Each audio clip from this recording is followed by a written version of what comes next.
What's good, YouTube? This your boy Nick, back with another video. As you can see, man, and before we get started, if this is your first time on my channel, please make sure you hit that subscribe button, man. You know what I'm saying? And don't forget to press that bell so you can be notified when I do make new videos. And don't forget to like this video. And to my regulars, welcome back. You know what I'm saying? So today, man, we are reacting to who didn't make the cut for We Are the World. And then I did a previous video based off of We Are the World. You know what I'm saying? Make sure you guys go check that out as well. You know what I'm saying? But anyway, without further ado, man, let's just get straight into the video. Let's get it. Stars couldn't get on, and who else didn't quite make the cut? Although a charity single originally recorded by the supergroup USA for Africa in January 1985 to support famine relief, the diverse group of legendary singers included many big personalities and even bigger egos. What became the biggest night in 80s pop, representing music's ability to unite the world for change, the night also entailed several superstar snubs and brought to light deep-seated rivalries in its creation. Initially the brainchild of songwriter and activist Harry Belafonte, after seeking shocking footage of starving children beamed onto the nightly news, he began recruiting fellow stars in December 1984. One of his first calls was to Ken Cragen, manager of around half of the highest-charting U.S. artists of the 1980s. Its recording was set for after one of music's biggest nights, the annual American Music Awards. Cragen and his team of 50 set about piecing the lineup together at a furious pace. Quote, "I took the Billboard charts and decided I would not go to sleep each night until I had confirmed at least 2 artists from the chart," he said.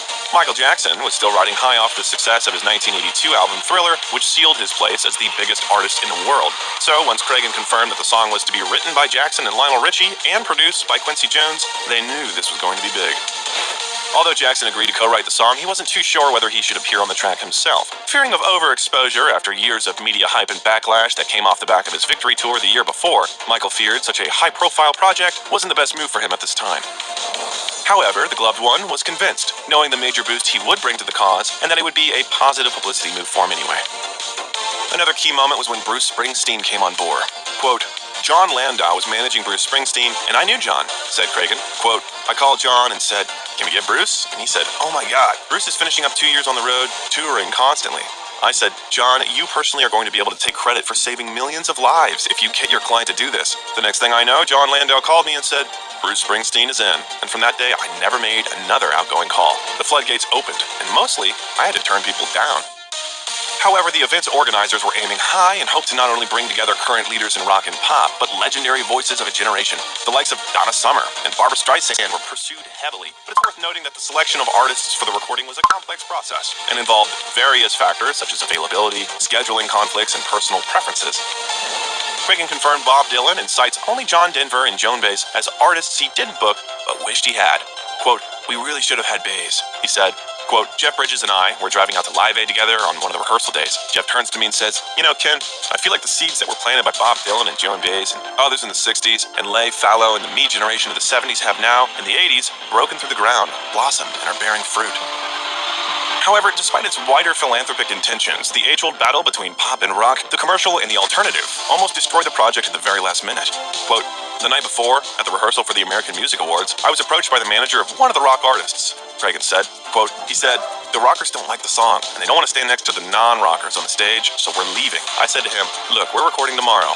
You're there or you're not." They went to Bruce, and Bruce said, "I came out here to save lives and feed people. I'm not going anywhere. If the boss was there, you had to remain." He really saved the day. Cragen remembers Eddie Murphy's manager rejecting his request, but couldn't recall Madonna's excuse. Despite the music manager recalling that the future Queen of Pop was invited, Madonna's music collaborator Nile Rodgers remembers that she was never asked to join, and she wasn't very happy about it. So Madonna wasn't invited to sing on the recording of We Are the World.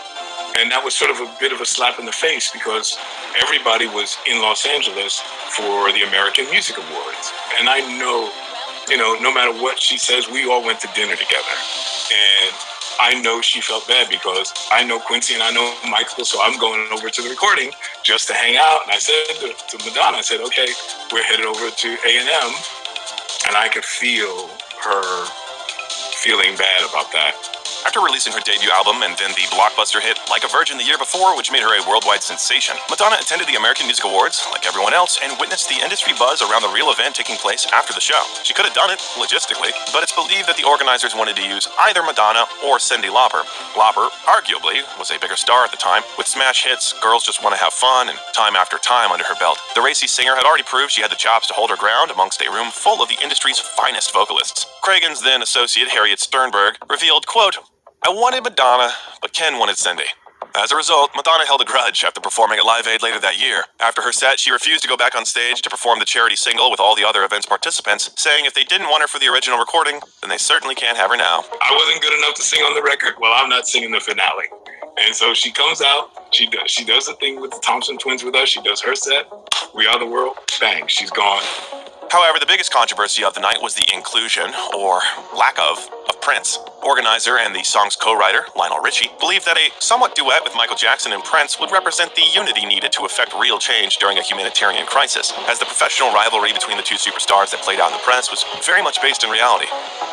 Since the release of the film and soundtrack for Purple Rain the year before, Prince had become a pop powerhouse that rivaled the groundbreaking feats Jackson made just a few years earlier, and a metaphorical fight was on for the crown of Prince of Pop.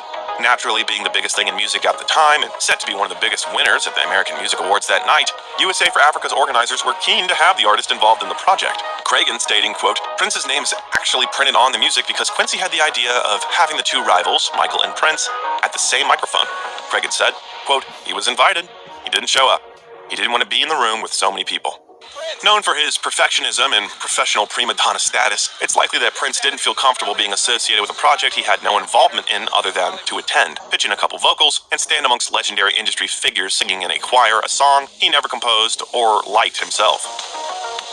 Prince used to stop mid-song at his own concerts to lecture the audience for singing off-key, and it's likely that the superstar would have found the recording session tedious on a night he should be celebrating. Lionel Richie told Access Hollywood that he tried to persuade Prince to join the recording session. Quote, I sat on the phone with him for the longest time." Richie said, quote, "I said, Prince, we're all down here waiting on you." He says, "Can I do it in a separate room?" Richie said this was typical of Prince, who was known for his eccentricity and privacy. "I would love to tell you that's different from anything else he's ever done." Richie continued, quote, "That's just Prince. Of course, he's not going to be at a group of singers at the time when we want him to show up." Let me try one more time. Prince, we need you down here. He says, "Can I have a separate room to record in?" Because you know Prince. Yeah. And I said, that's not how it was. I can't give you a separate room. And then I made the worst mistake. I said, "Listen, I'll put you right next to Michael." Oh, and he didn't want to be next to Michael? Done.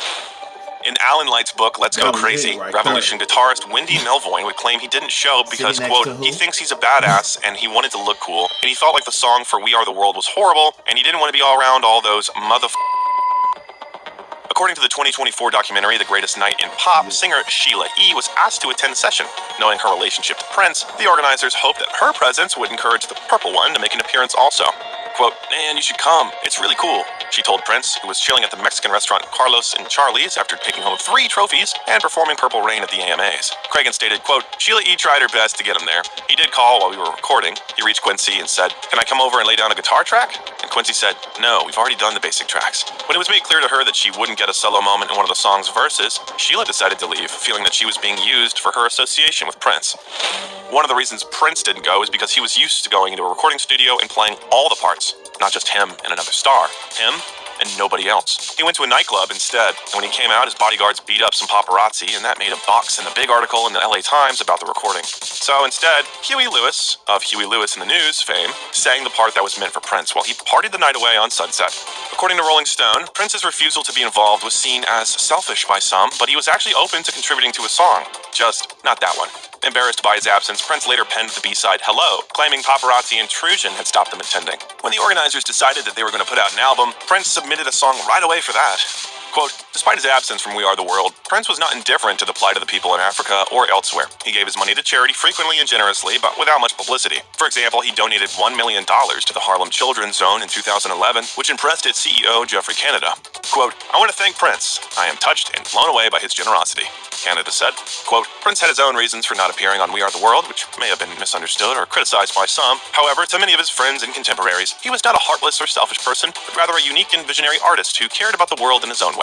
When asked in interviews, Prince once again made excuses, saying that he was too intimidated at the thought of being in the room with so many artists that he had long admired. Jones, times later said that he respected Prince's decision and understood that he had his own way of doing things, but he didn't want to sing along with the rest of the crowd involved. That also being the case during a rendition of We Are the World 10 years later at the 1995 American Music Awards, where Prince appeared on stage with Quincy and many others and refused to sing along. Instead, he stood at the front, sucking on a lollipop. Wow. Michael Jackson is considered today as one of pop music's most... Okay, alright, okay. Detail, what's going on? Your videos have been ending like drastically like that. Like, what's going on? But it was obvious, man. Like, Prince wanted his own booth. He wanted to do a guitar solo, you know, but Quincy wasn't going for that. He was like, nah, man, that's already covered. You know what I'm saying? So Prince was just used to doing things his way. But then when you have like other people that's a part of this project, you have to be a team player and cooperate. And obviously, his ego, I'm sorry to say it, but his ego was up there because he was just demanding for certain stuff and he wasn't able to get it, man.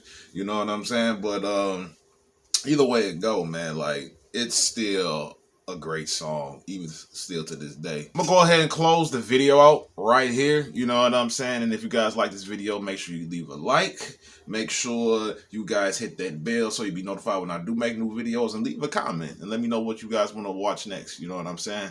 But I've been your boy Nick, and I'll see you in the next video, bruh. Peace.